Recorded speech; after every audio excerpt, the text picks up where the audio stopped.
Мына тұрба бітелмегенде мынандай жағдай болмайтын еді. Тұрбаның кесірі бәрі.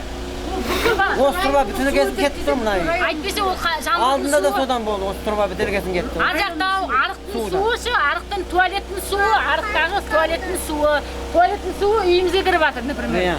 Канализация ма сонда ол? Канализация. Мына балкының, туалеттің боғы бәрі біз неге кірді қазір, ше?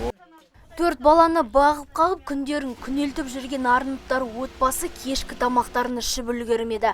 Өйткені тұтқиылдан басып кірген су тұрғындарды алқымнан алған. Заттарында жинап үлгермеген азаматша қажеттісін балшық арасынан арашылап алды.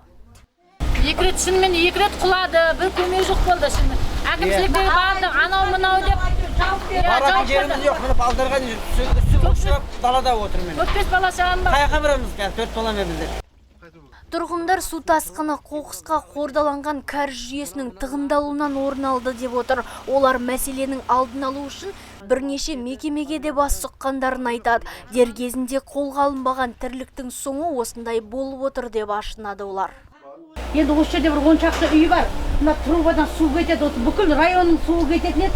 Мына көтеріліп толып тұр. Осы мәселені шеше алмай жатырық біз. Бармаған жеріміз жоқ. Енді арызды да жазып жатыр. Енді қазір әкімшіліктің балдарына қазір қолға тап қаламыз. Осыны тазалау керек бәрінен бұрын. Менде үйімде қанша жанұям бар, мысал үшін. Бүгін бұған келген, ертең анаған келеді. Міне бәрі бектетіп алғандардың бәрі ілгерілеп отыр.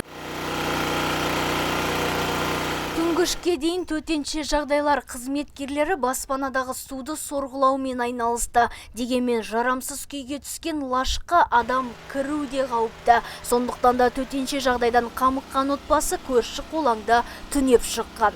Нұргүл Жолымбетова, Шакир Омаров, Абзал Турабеков, ТВК телеарнасы.